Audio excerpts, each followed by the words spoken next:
ഇടുക്കി ജില്ലയിലെ മാങ്കുളത്തു നിന്നും കോതമംഗലത്തേക്ക് 2 മണിക്കൂറോളം യാത്രാ ദൂരമാണുള്ളത്.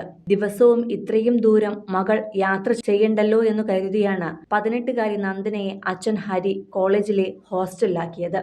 ഹോസ്റ്റൽ മുറിയിൽ നന്ദനയെ കൂടാതെ 3 കുട്ടികൾ കൂടിയുണ്ടായിരുന്നു.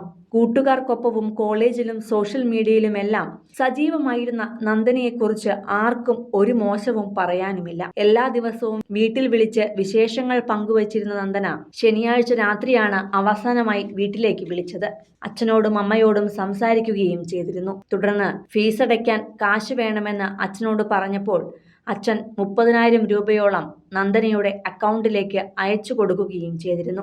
പിന്നാലെയാണ് രാത്രി വരെ ഫോൺ കോളിലായിരുന്ന നന്ദന ഉറങ്ങാൻ നേരമായപ്പോൾ മുറിയിലേക്ക് പോയതും. മുറിയിൽ ഒപ്പമുണ്ടായിരുന്ന 3 പേരും സ്റ്റഡി ലീവ് പ്രമാണിച്ച് വീട്ടിലായിരുന്നു. വൈകാതെ ഞായറാഴ്ച രാവിലെ വീട്ടിൽ നിന്നും തിരിച്ചെത്തിയ റൂംമേറ്റ് മുറി തുറന്നപ്പോൾ കണ്ടത് തൂങ്ങി നിൽക്കുന്ന നന്ദനയെയാണ്.